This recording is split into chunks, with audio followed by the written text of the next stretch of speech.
Praise the lord. హల్లెలూయా. దేవుని పరిశుద్ధ నామమునకు మహిమ కలుగుగాక. కూడి వచ్చిన మీ అందరికీ ప్రభు పేరిట వందనాలు. నాకు కూడా వందనాలు చెప్పండి. దేవుడు పరిశుద్ధ గ్రంథంలో నుండి సామెతల గ్రంథము 17వ అధ్యాయం, సామెతల గ్రంథము 17వ అధ్యాయం మొదటి నుండి చదువుదాం. రుచి అయిన భోజన పదార్థములున్నను కలహముతో కూడి ఉండిన ఇంట నుండుట కంటే నెమ్మది కలిగి ఉండి ఒట్టి రొట్టె ముక్క తినుట మేలు. దేవునికి స్తోత్రం.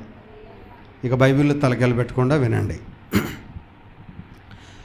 జ్ఞాని అయినటువంటి సొలొమోను, దావీదు కుమారుడు సొలొమోను రాసినటువంటి సామెతలు. ఈ గ్రంథం పేరేంటి చెప్పండి? సామెతలు గ్రంథం ఎక్కడుంది అని అంటే మీరేం చెప్తారు?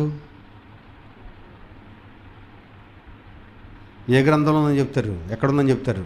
బైబిల్లో. అవునా? సామెతల గ్రంథం ఎక్కడుంది? బైబిల్లో. ఈ సామెతల గ్రంథం ఎవరు రాశారు? సొలొమోను. దావీదు కుమారుడైనటువంటి సొలొమోను రాసినటువంటి సామెతలు.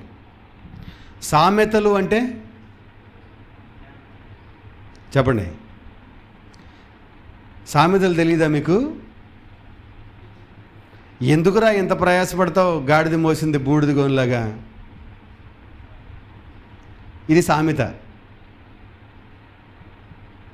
ఇంత బతికి ఇంటి వెనకాల పడి చచ్చినట్టు ఇది సామెత. అర్థమవుతున్నాయా? అంటే పెద్దలు కొన్ని సామెతలు చెప్పారు మనకి, అవి జీవితాలకు ఎంతో ఉపయోగపడతాయి. శ్రమంతా బూడిదలో పోసిన పన్నీర్లాగా అయిపోయింది. ఇది సామెత. ఇలాగ మనం చెప్పుకుంటూ పోతే చాలా సామెతలు ఉన్నాయి. అయితే జ్ఞాని అయినటువంటి సొలొమోను సామెతలు చెప్పాడు. దేవునికి స్తోత్రం. సొలొమోను రాసినటువంటి పుస్తకాలు, గ్రంథాల గురించి మనం ఆలోచన చేస్తే చెప్పండి. సామెతలు, అంతకుముందు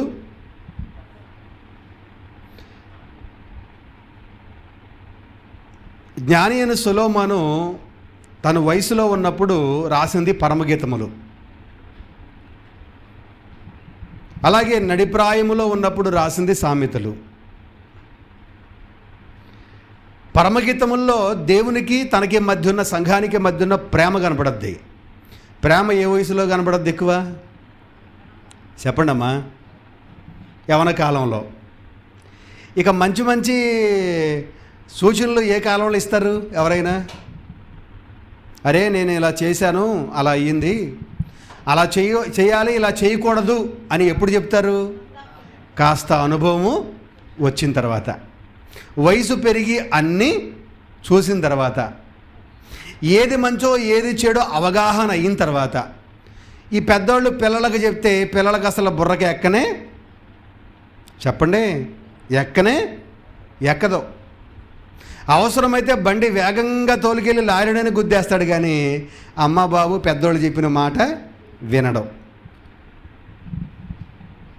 దేవునికి స్తోత్రం.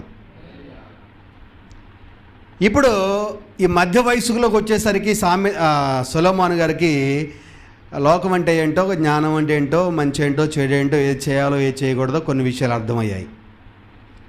తర్వాత ప్రసంగి గ్రంథం చూస్తే తను వృద్ధాప్యంలో అవసాన దశలో ఉన్నప్పుడు రాశాడు ప్రసంగి. ప్రసంగిలు ఏమంటాడు? వ్యర్థము వ్యర్థము వ్యర్థము, సూర్యుని కింద ఉన్న సమస్తము వ్యర్థము.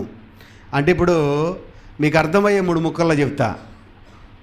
యవన కాలంలో ఉన్నప్పుడు ఎదురే లేదనుకుంటాడు మనిషి, అవునా? మధ్య వయసులోకి వచ్చేసరికి కాస్త ఆగి ఆలోచించి అన్నీ చేసేటువంటి పరిపక్వత మనిషికి కలుగుతుంది. ఇక అయిపోయి మంచం ఎక్కిన తర్వాత, కాటికి కాళ్ళు జాపిన తర్వాత ఇక ఏదైనా సరే వద్దులే అనుకుంటాడు. ఎందుకని? ఇక జీవితం లేదు నాయనా, ముగింపులోకి వచ్చేసాం అని దేని మీద కూడా ఆశ ఉండదు. దేవునికి స్తోత్రం. ఈ 3 వయసుల్లో ఆ 3 వయసుల్లో అంటే యవన కాలము, నడిప్రాయము, వృద్ధాప్యం అవసాన దశలో ఉన్నప్పుడు సొలొమోను రాసినటువంటి యొక్క గ్రంథాలు మనం చూస్తే మనకి విషయం అర్థం అవుద్ది. సామెతల గ్రంథంలో చిన్నపిల్లలకి, యవనస్తులకి, నడిప్రాయం గల వారికి, స్త్రీలకు సంబంధించిన విషయాలు, అలాగే కుటుంబాలు ఎలా కట్టుకోవాలి, తండ్రి కుమారుల మధ్య ఉన్న సంబంధాలు ఏంటి, చాలా విషయాలు రాస్తాడు ఈ సామెతల గ్రంథంలో. అందుకని ఈ సామెతలు మనం చదువుకుంటా ఉంటే పెద్దవాళ్ళు చెప్పిన సామెతలు కొన్ని జీవితాలను బాగు చేశాయి. వినినవాడము బాగుపడ్డాడు, విననవాడికి ఎలాంటి ప్రయోజనము లేదు. ఇక్కడ మనం గమనిస్తే సామెతల గ్రంథం 17వ అధ్యాయంలో రాయబడినటువంటి సామెతలు ఏంటంటే, రుచి అయిన భోజన పదార్థములున్నను కలహముతో కూడి ఉండిన ఇంట ఉండడం కంటే నెమ్మది కలిగి ఉండి ఒట్టి రొట్టె ముక్క తినడం మేలన్నాడు. దేవునికి స్తోత్రం. ఇక్కడ మనం గమనిస్తే రుచి అయిన భోజన పదార్థములు ఉన్న ఇంటిలో గొడవలతో మనశ్శాంతి లేకుండా చాలామంది జీవితాల్లో అన్నీ ఉంటాయి. ఏమీ లేదయ్యా అంటే నెమ్మది ఉండదు, సమాధానం ఉండదు, శాంతి ఉండదు, సంతోషంగా ఉండలేరు. ఏమీ కొదువు లేదు, అన్నీ సమృద్ధిగా ఉన్నాయి. ఒక సామెత చెప్పారుగా మన పెద్దోళ్ళు, అన్నీ ఉండి అల్లుడి నోట్లో శనంట. అంటే అన్నీ ఉన్నాయి కానీ తినడానికి అల్లుడికి అవకాశాలు లేవంట. అంటే రోగమో మొత్తానికి ఏదో తినలేనటువంటి పరిస్థితితో. అన్నీ ఉండి కూడా చాలామంది కుటుంబాల్లో సంతోషంగా గడపలేరు, వండుకొని తినలేరు, బచ్చులు పగల కొట్టేసుకుంటారు, తినేటాయని గొడవ పెట్టుకుంటారు కొంతమంది కదా. భర్త వచ్చి భోజనం దగ్గర కూర్చొని భోజనం చేస్తూ ఉంటే అప్పుడు దాకా తిరిగి వచ్చో, ఏదో పని చేసి వచ్చో, ఎక్కడికి వెళ్ళొచ్చో, కాళ్ళు చేతులు మొంగడుకుని భోజనం చేస్తాం కూర్చుంటే అమ్మగారు అప్పుడే మొదలు పెడద్ది. ఏదన్నా అడగాలంటే, ఏదన్నా కడిగేయాలంటే, ఏదన్నా చెప్పాలంటే, ఏదన్నా తిట్టాలంటే అప్పుడే మొదలు పెడతారు కొంతమంది ఆడవాళ్ళు. అందరూ కాదులేండి, కొంతమంది. ఇక ఈయనకి తినేటప్పుడే మొదలు పెడతావా అని ఆ పళ్ళె మీకు రాడగొడతాడు, ఆ అన్నం కుండా కూర దాకా కూడా పారేస్తాడు. పాపం ఆయన తింటా కూడా ఎవరికి ఉండదు. అలాంటి సందర్భాలు కూడా ఉంటాయి. చాలామంది పెట్టుకుని తినని వాళ్ళు ఎంతమంది, ఎన్నో కుటుంబాల్లో. హల్లెలూయా. రుచి అయిన భోజన పదార్థములున్నా కూడా కలహాలుంటే, కలహము అంటే భార్యాభర్తల మధ్యన కలహాలు, అన్నదమ్ముల మధ్య కలహాలు అంటే గొడవలు, మనకు అర్థమయ్యే భాష ఇది. ఈ కలహములుండి మరి రుచి అయిన పదార్థములను తినడానికి అవకాశము ఉండదు. ఇంట్లో సమృద్ధి ఉంటుంది కానీ హృదయంలో నెమ్మది ఉండదు. ఇంట్లో సమస్తం ఉంటాయి కానీ శాంతి సమాధానం ఉండదు. దేవునికి స్తోత్రం.